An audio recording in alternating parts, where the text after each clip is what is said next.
नमस्कार, welcome to Honest Life Coach. और आज मैं एक फिलोसॉफिकल सा डिस्कशन आप लोगों के साथ में करना चाहता हूँ। It can have certain repercussions, but इस चीज़ को समझने का प्रयास कीजिएगा।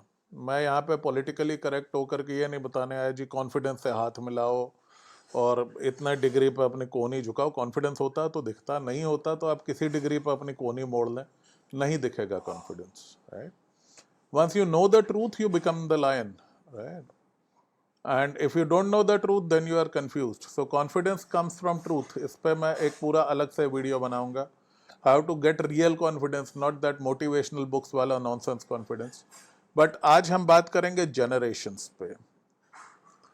I know everybody loves to discredit, disrespect, and throw crap at Gen Z. हर किसी का फेवरेट टाइम पास है कि साहब जल्दी बहुत खराब है और ये बच्चे आजकल के सुनते नहीं। आजकल के बच्चे पौराणिक काल से बदनाम है। आप हजारों साल पुरानी राइटिंग्स निकालिए तो उसमें आई थिंक सेनेका की राइटिंग्स हैं, ग्रीको रोमन टाइम्स के। वो लिखता है भाई आजकल के बच्चे बात नहीं सुनते, जिसको देखो अपनी किताब लिख रहा है और ये आउट ऑफ कंट्रोल हो गए, डिसिप्लिन नहीं। So this is the compulsion of every previous generation to crap on the next generation. लेकिन अभी क्या है, मिलेनियल और जेनजी में गेम बदल गया है। Reason being information technology, right? पहला ये बदलाव आया था दुनिया में जब भी प्रिंटिंग प्रेस बनी। वहां से लोगों ने क्वेश्चन करना शुरू किया, साहब किताब में तो ये लिखा हुआ है, मास्टर साहब हमको ये समझा रहे हो, या पिताजी आप हमको ये समझा रहे हो। तो वहां से, और उसके बाद में रिलीजियस चीज़ों पे भी क्वेश्चन होने लगे। तो वहाँ से चीज़ें थोड़ा चेंज हुई, बट मोर और less they remain similar. India में आफ्टर इंडिपेंडेंस बूमर्स ने तबाही मचा दी। दीज आर द गाइज जिनके साथ मैं can not get along. I think I am the only astrologer in India जिसके पास में बुजुर्ग नहीं आते, जिसके पास में मिलेनियल और जनती आता। I am an early millennial. Millennials I respect and I pity. Gen Z I pity and I love. ऐसा नहीं है हर जनरेशन में बुरे ही लोग होते हैं, हर जनरेशन में अच्छे लोग होते हैं, लेकिन एक जनरेशनल कर्मा होता है, एक जनरेशनल ट्रॉमा होता है। I think boomers had it easy in terms of उनका लाइफ बहुत सिंपल था। ज़्यादा रिसोर्सेज नहीं थे, उस मसले में स्ट्रगल था। ज़्यादा जॉब्स नहीं थे, we were living in a communist kind of country. एक एक स्कूटर के लिए सालों वेट कर रहे, एक फ़ोन के लिए सालों वेट कर रहे। यूएसएसआर की तर्ज पे हमने वो बना रखा था। तो उनमें एक love and blind regard for authority and expecting blind obedience, ये चीज़ आ गई। अब वही उन्होंने आगे दिया। आगे पैदा होते हैं मिलेनियल्स। मिलेनियल्स में क्या हुआ कि इनके इंडोक्ट्रिनेशन तो वो बूमर्स वाला ही था, पढ़ो लिखो मेहनत करो और माता पिता भगवान का रूप, सरकार भगवान का रूप, और नो नौकरी लाइक अ सरकारी नौकरी, और ऑल दैट। इनके साथ में अच्छी बात क्या हुई, 91 में जब लिबरलाइजेशन हुआ, तो by the time they came out of college तो आईटी आ गया। बूमर्स 1980 के आसपास मिलेनियल्स पैदा होना शुरू हुआ था। थैंकफुली आईटी को हमारे ब्यूरोक्रेट्स और पॉलिटिशियन समझ नहीं पाए, तो वो एक्सपेंड हो गया। उसमें रेड टेप इतना नहीं लगा, वरना उसका भी वही हाल होता जो बाकी सेक्टर्स का हुआ। सो वो नए नए आईटी और फाइनेंस जॉब्स क्रिएट हुए, तो they got a good start in their careers. मतलब मुझे याद है मेरी कंपनी का मोटो सन 2000 में होता था, trespassers will be hired. So there were suddenly so many jobs in a country जहां माँ बाप जॉब लेने के लिए धक्के खाते थे। अगर आपने पुरानी फिल्में देखी हों जिनमें हीरो साहब फर्स्ट डिवीजन लेने के बावजूद डिग्री लेकर के भटक रहा है और कोई नौकरी नहीं दे रहा, और लाला जी को सिफारिश हो रही है, and those were the stupid days of 90% income tax. तो कॉरपोरेट्स भी इतने नहीं थे, and most of the companies they had quit India, so opportunities for employment were very less. अब उनके बच्चों के लिए there was this sudden boom कि साहब सब बढ़िया हो रहा है, धनाधन नौकरियां मिल रही हैं, बड़ी बड़ी कंपनियां आ रही हैं, and I have been a beneficiary of MNCs. Great experience. इनके बाद में क्या हुआ, 2008 का जब इकोनॉमिक रिसेशन आया, तो 91 to 2008 बढ़िया चली इंडिया ग्रोथ स्टोरी। 2008 का रिसेशन आने के बाद अमेरिका को धक्का लगा, तब तक हमारी बोगी अमेरिकन इंजन से जुड़ चुकी थी, तो हमें भी धक्का लगा और उनकी समझ में आ गया कि साहब यहाँ पे लोग नौकरी के लिए कुछ भी करेंगे और धीरे धीरे धीरे कंपनीज का डंडा बड़ा होता गया। आज की डेट में 10-12 घंटा करने पर उतारू हैं ज़्यादातर कंपनीज, लॉ मेकर्स भी उनके साथ में हैं। I don't know how this would end, but जिस हिसाब से एआई वगैरह चल रहा है, I think most of the jobs will be history. बहुत लिमिटेड जॉब्स रह जाएंगे in future. So ultimately everybody would become an artist once again. देखिए, एक टाइम था जब कंपनीज नहीं होती थी, तब भी लोग रोटी खाते थे, और एक टाइम होगा जब कंपनीज नहीं होंगी, लोग तब भी कमा खा लेंगे। इतना घबराने की जरूरत नहीं है। जेन ज़ी की बदकिस्मती कि जब इनको कॉलेज एक्सपोजर मिलना था तब कोविड आ गया, तो इंटरपर्सनल स्किल्स इनके खराब हो गए, कम्युनिकेशन थोड़ा गड़बड़ा गया। अच्छी बात क्या रही कि इनको बचपन से इंटरनेट मिला, सो इनको मूर्ख बनाना बड़ा मुश्किल है। यू जस्ट कैन नॉट फूल ज़िंदगी बच्चा दैट इजीली। वो आपसे ज़्यादा टेक सेवी है और उसकी उंगलियों पे इंटरनेट है। ये लोग बिल्कुल स्कूल में थे, स्कूल से भी छोटे में थे जब इनको इंटरनेट मिला, और कॉलेज आने से पहले पहले सबके हाथ में 5G आ गया, जियो आ गया basically. So that led to this knowledge explosion, और हमारे जैसों की गाड़ी निकल पड़ी। सो मिलेनियल्स को अगर टेक्नोलॉजी और MNCs ये मिले, तो जेन ज़ी को इंटरनेट, नॉलेज और केओस मिला।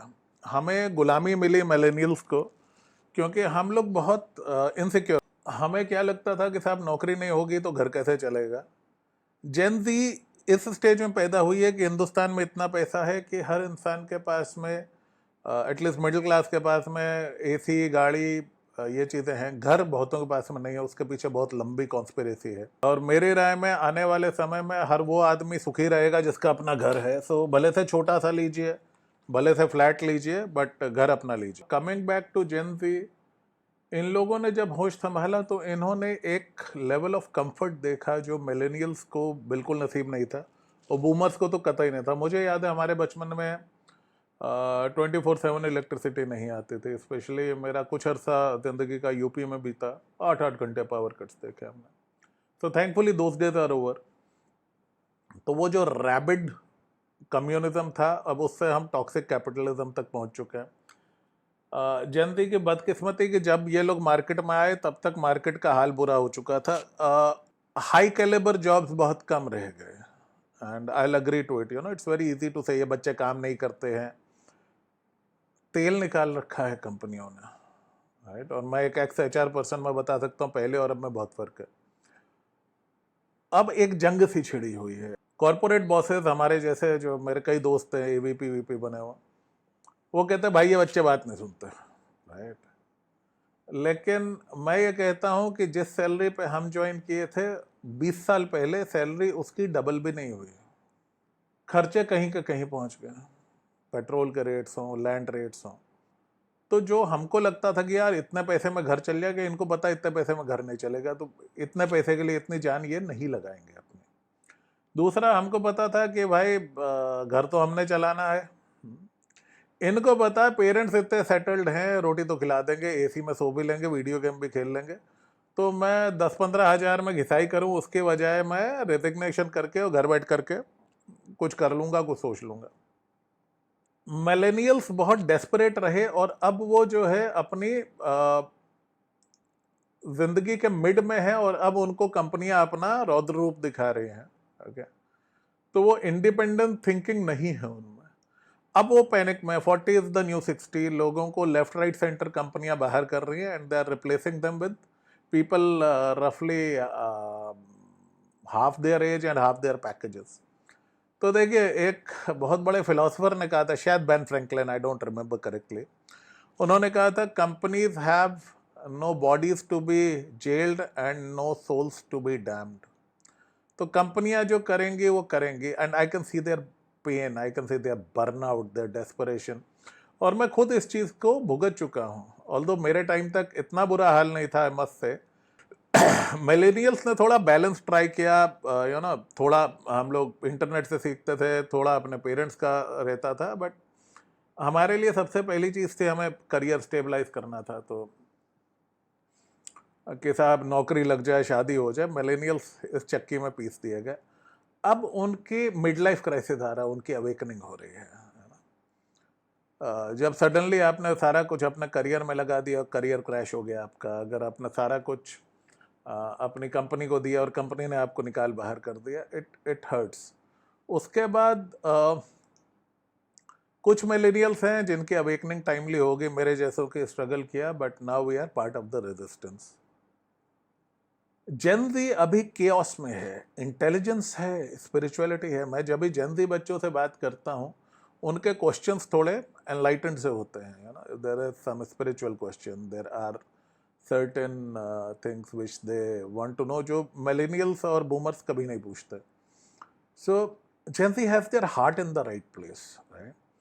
इनके साथ में प्रॉब्लम क्या हुआ कि ऑनलाइन एक्सपोजर बहुत ज़्यादा हो गया। जेन ज़ी को मैं प्यार से डिलुलू जनरेशन बोलता हूँ। हर बंदे को अरबपति बनना है, मैं करोड़पति तो बन के कोई राजी नहीं, बिलियनियर बनना। और महाराज 3000 बिलियनियर दुनिया में, रहम करो खुद पे, be reasonable about what you expect. Opportunities हैं, okay. And I love to see these young बच्चास लॉन्च देयर स्टार्टअप्स, तो ताकि इनको वो गुलामी नहीं करनी पड़े। इन लोगों से गुलामी कराना बड़ा मुश्किल है, ये आपको जल्दी काबू नहीं आएंगे। हाँ, लोअर मिडिल क्लास जेन ज़ी वो फिर भी हासिल करेगा, बट इनके एक तो अटेंशन स्पैन कम है, रील्स ने सत्यानाश कर दिया। सो जेन ज़ी बच्चों, मेरी सबसे बड़ी advice, move away from reels and go back to books, okay. दूसरी चीज, सब कुछ इंस्टेंट हो गया and I am happy about it, कि अभी ऑर्डर करो 10 मिनट में बंदा आईफोन भी घर पे डिलीवर कर देता। ब्लिंकिट से होता है शायद, या Zepto, I don't remember, but one of them delivers iPhones. So which is good, which is very empowering. मैं उन अंकल्स में से नहीं हूँ, साहब हमारा टाइम बहुत अच्छा, बहुत बड़ा टाइम था हमारा। हमारे टाइम पर लाइट नहीं आती थी, हमारे टाइम में कार्स नहीं होती थी, हमारे टाइम में एसीज नहीं होते थे, 3-3 घंटे का पावर कट होता था। जो भी बूमर मिलेनियल अंकल बोलता साहब हमारा जमाना बहुत अच्छा था, उनको याद दिलाओ साहब, एक लैंडलाइन फोन लेने में सालों लगते थे आपको, बिजली आती नहीं थी, एसी थे नहीं, स्कूटरों पर जनता चलती थी। हमने तो वो देखे हो मोटे वाले स्कूटर, बजाज और वेस्पा वगैरह के। So it's a brave new world right now. और अगर आप काम करना चाहो, काम मिल रहे हैं, हाँ, नौकरियां नहीं है, अच्छी नौकरियां नहीं है। वो स्विगी जोमेटो के डिलीवरी बॉय टाइप नौकरियां हैं, एंट्री लेवल बीपीओ नौकरियां हैं, एंट्री लेवल आईटी नौकरियां एआई खा जाएगा। पहली बार जब से मैं पैदा हूं, पहली बार मैंने स्टेम वालों को डरे हुए देखा है, साइंस वाले कोडिंग वालों को घबराए हुए देखा, आर्ट्स वाले बल्ले बल्ले कर रहे हैं। It's the brave new world. आज की डेट में अगर मैं अपना कॉलेज करता तो शायद मैं हिस्ट्री मेजर करता और साइकोलॉजी मेजर करता, but gone are those days. So वो ब्लाइंड ओबीडियंस इनमें नहीं है, बट इंटेलिजेंस है। अगर आप इनसे डिस्कस करो, you win them over, okay. If they understand कि ये आदमी सही बोल रहा है और इसके इंटेंशन सही है, डोमिनेट नहीं करना चाहता, they will you know stand by you, और आपके सीनियर्स को पलट के जवाब दे देंगे। ये इन लोगों की खासियत है, इन बच्चों की, इनकी लॉयल्टी बहुत क्लियर है। बूमर्स आपसे अभी लाड करेंगे, पीछे जाके आपकी बुराई करेंगे। इस जनरेशन की प्रॉब्लम भी शायद सब बुजुर्ग ऐसे हो जाते हैं आफ्टर अ पॉइंट। मुझे यकीन है मैं बहुत कूल बुढ़ा बनने वाला हूँ। रिग्रेट्स हैं क्योंकि अवेकनिंग नहीं थी, रिग्रेट्स हैं क्योंकि विजडम नहीं था। So remember, key to success is not hard work, key to success is effortless excellence. I repeat, key to success is not hard work, key to success is effortless excellence. Effortless excellence, ये वो चीज़ है जो आपको ज़िंदगी में जितवाएगी। वो आप काम करोगे, आपको ना तो थकान होगी, ना आप ज़्यादा वुंडेड फील करोगे, ना आप ज़्यादा प्रेशराइज फील करोगे। और जो काम पसंद नहीं है उसमें आप लगे रहो। मैं ये नहीं कह रहा कि साहब आप अपने पैशन के लिए म्यूजिशियन बनने चले जाओ या फुटबॉलर बनने चले जाओ, इन सब में नहीं आता पैसा। You should take up something which brings you money and you enjoy. So इस दो चीज़ों का मिक्स देखना पड़ेगा। इन सब पे मैं डिटेल में बात करूंगा। इस चैनल पे हम करियर के बारे में बात करेंगे, इस चैनल पे हम पर्सनल ग्रोथ के बारे में बात करेंगे, रिलेशनशिप्स के बारे में बात करेंगे। जेन ज़ी जहां सबसे ज़्यादा पिट रहा है, दैट इज रिलेशनशिप्स। इतने भयानक रिजल्ट्स आ रहे हैं, कि दोनों साइड्स को समझाना पड़ेगा, लड़के को भी लड़कियों को भी, कि भैया ये गड़बड़ है मसला। Spirituality they are doing very well. Friendship they are very very good friends. बहुत हद तक अवेकनिंग का पोटेंशियल है इस जनरेशन में जो पिछली जनरेशन में नहीं था। मिलेनियल्स मिड लाइफ क्राइसिस में उनमें अवेकनिंग आएगी, दैट्स माय फीलर, ये उनका जनरेशनल कर्मा है। Gen Z they are children of chaos, so वही केओस उनके करियर्स में है कि साहब करने को बहुत कुछ है, लेकिन वो उनको अलग चरस लगा दी कि साहब सबको बिलियनियर बनना है। Over exposure social media. दूसरी चीज, there are a lot of boys who are saying no to marriage and I don't blame them, क्योंकि उन बेचारों को ना तो अपना करियर दिख रहा है, ना उनको मैरिटल स्टेबिलिटी दिख रहा है। The script doesn't work and Gen Z knows it. What is the right script, वो देने के लिए हमारे जैसे लोग मार्केट में आ रहे हैं। There is a matrix, there is the global elite which want to teach something else to their own children, something else to you. Gen Z ये देख पा रहा है, बट वो ये नहीं समझ पा रहा कि सही क्या है। तो उस पर हम बात करेंगे, इस चैनल से जुड़े रहिएगा। बहुत सारा कंटेंट बहुत रेगुलरली आएगा। मैं ऑनेस्ट एस्ट्रोलॉजर पे तो अब रेगुलरली कंटेंट डालता रहता हूँ, अब कोई शिकायत नहीं आती। इस चैनल को वापस हम जिंदा करेंगे और इस पे भी गॉड विलिंग अच्छा करेंगे। आप सबका सपोर्ट साथ रहा तो मिलते हैं अगले वीडियो में। जय मां।